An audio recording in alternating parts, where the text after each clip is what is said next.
This short video is a small attempt to present the beautiful stone sculptures in the gallery at the Srikanteshwara temple in Nanjangud near Mysore in the state of Karnataka in South India.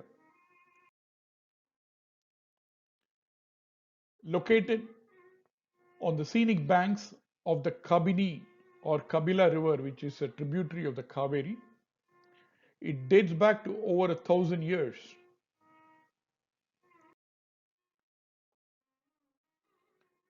Nanjangud literally means the place where Nanja resides. And there is a legend behind it, which we shall see shortly. Dating back to over 1,000 years, this temple is believed to have been built by the Ganga rulers in the 9th century, although like several other temples has had significant additions and renovations subsequently by the various rulers, including the Cholas, Hoysalas, Vijayanagara kings, and the Wadayars.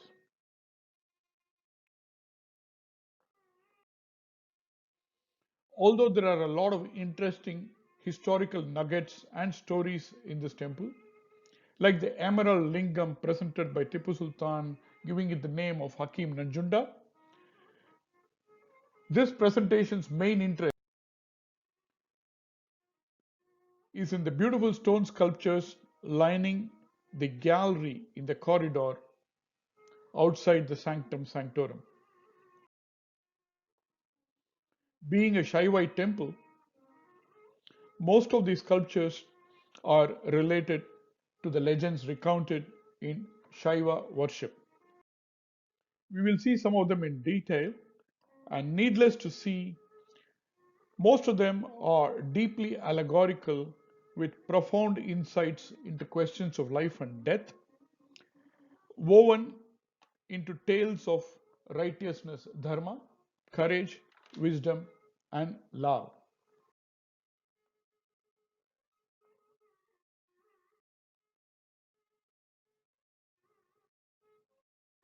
We will start with the story of the main deity of the temple, Sri Nanjundeshwara, who becomes Nilakanta or the blue throated one. When the Devas and Asuras wanted to get the nectar which would give them immortality, Amrita, they churned the milky ocean using a mountain called Mandara or Vadavarai in Tamil and Vasuki the serpent as a rope. But before the nectar could emerge, a deadly poison emerges which threatens the very universe. Shiva now comes to the rescue and drinks the poison, but before it could spread to his entire body, Parvati stops it by holding tightly the base of his throat. The poison remains there, deeply staining his neck, and his neck becomes blue, and henceforth he is known as the blue throated one or Nilakanta. When the sage Mrikandu is faced with the terrible choice of either begetting a dumb witted son with a very long life or a brilliant son with a very short lifespan, he chooses the latter and is then blessed with Markandeya, who, just as promised, turns out to be a sincere, devoted, and a brilliant son. By the age of 15, he comes to know the reason for his parents' grief since his life is nearing the end. A determined Markandeya surrenders to Shiva, steadfastly embracing the Lord. And when all attempts to end his life fail, the Lord of Death himself comes to take him away. But his news is unable to separate the devoted Markandeya from his Lord. And an infuriated Shiva comes to the rescue of his devotee and slays Yama or Kala, time.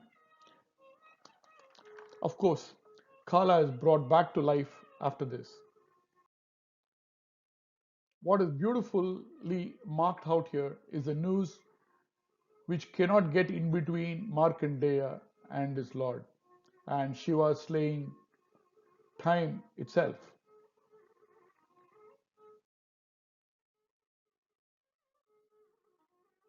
Next, we see a beautifully carved Shiva with all the typical accompaniments of Shiva. But on a closer look, we see the front left hand holding something frightening,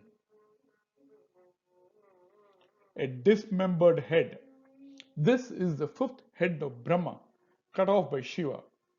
There are several versions as to why Shiva chooses to cut off his head, but most versions point to Brahma getting infatuated with one of his own beautiful creations, Shatarupa. And Shiva cuts off the fifth head to prevent him from looking at her wherever she goes.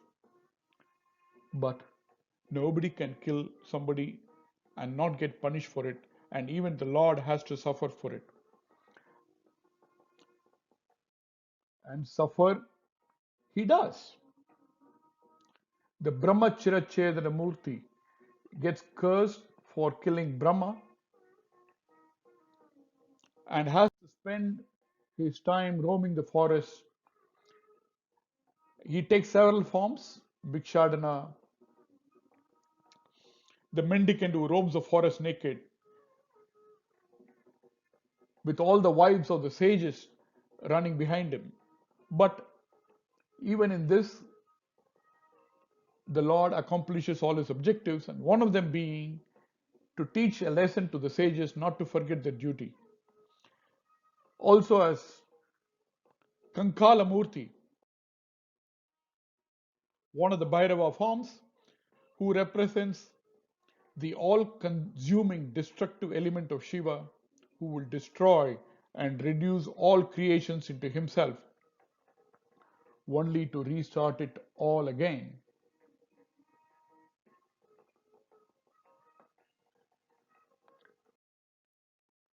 Next, we come to this beautiful story of Manmadha or Madana or Cupid.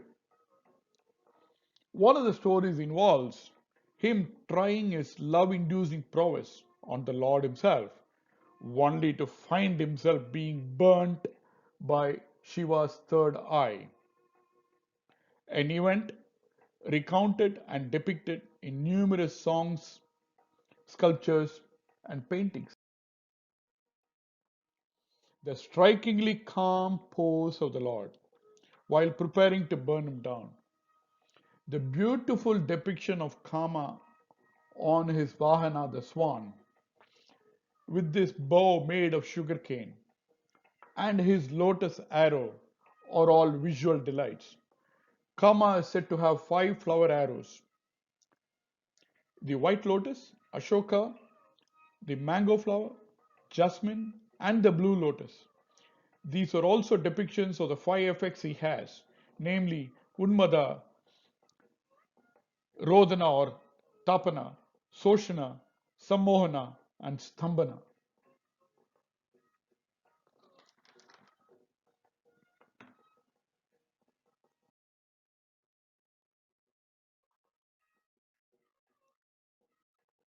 The intricate detail of the sculpture leaves us spellbound.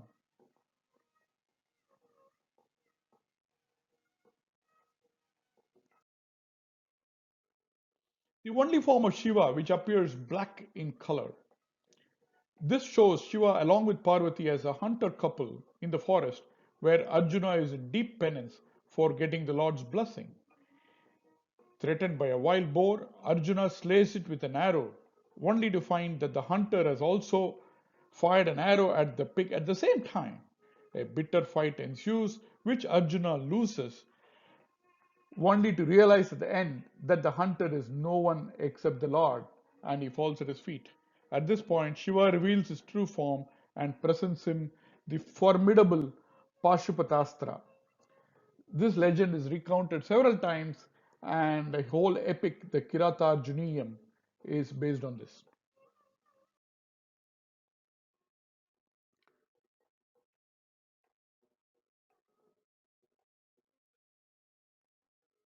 Further on, we find an intriguing sculpture with a calm Shiva, again with Parvati by his side and holding several weapons, including a bow and arrow, typical of Veerabhadramurthy. It's intriguing because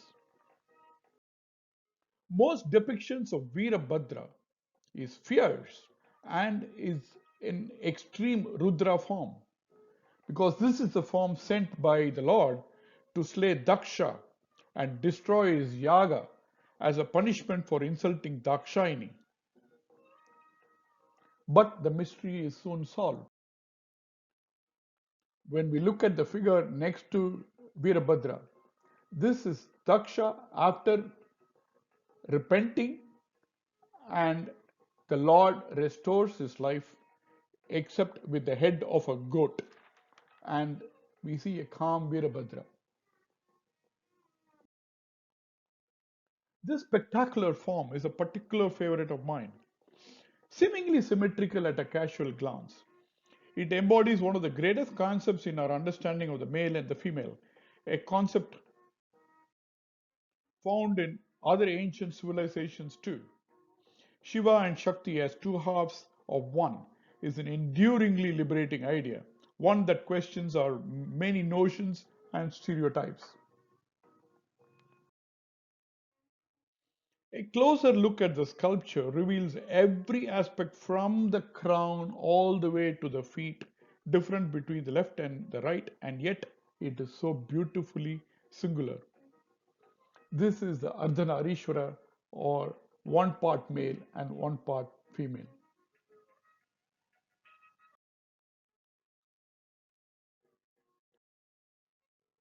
As the legend goes, when Vishnu started worshipping Shiva to obtain the Sudarshana Chakra, he fell short of one flower right at the end, and not wanting to stop, offered one of his own eyes as the thousandth flower. Pleased with this, Shiva gives him the chakra, and this is depicted as Chakradana Murti. Numerous other beautiful forms such as Chandrasekhara and the resplendent Nataraja, the Shivakami Sameta Nataraja in the cosmic dance, dispelling ignorance as the Apasmara, and Uma Maheshwara in various forms followed.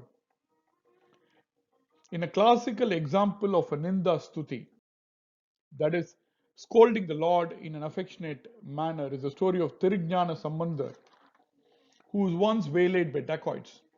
He goes to a nearby place called Muruganpundi, where he finds the Lord in Sukhasana with Uma and castigates him as to why he is sitting in that place with a young woman of slender waist when atrocities are taking place all around him. Idugu nunnidai mangai tannodum is what he says. Next, again, we see a form that is quite symmetrical at first glance. However, on closer scrutiny, we find that all the way from the makuta to the base, everything is different between the right and the left. From the Jata Makuta on the right and the Krita Makuta on the left, the mace held on the right and the conch on the left, the clothes on the left and the right lower half, and the Vagana, which is the Vrishabha on the right and the Garuda on the left. This represents the two halves of Shiva and Vishnu on either side as a complete Shankara Narayana.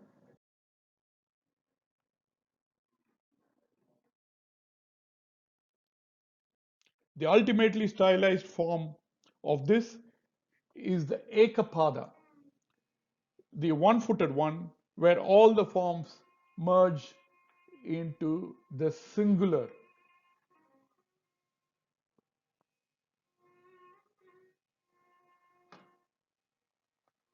After a few more deities like Kartigeya,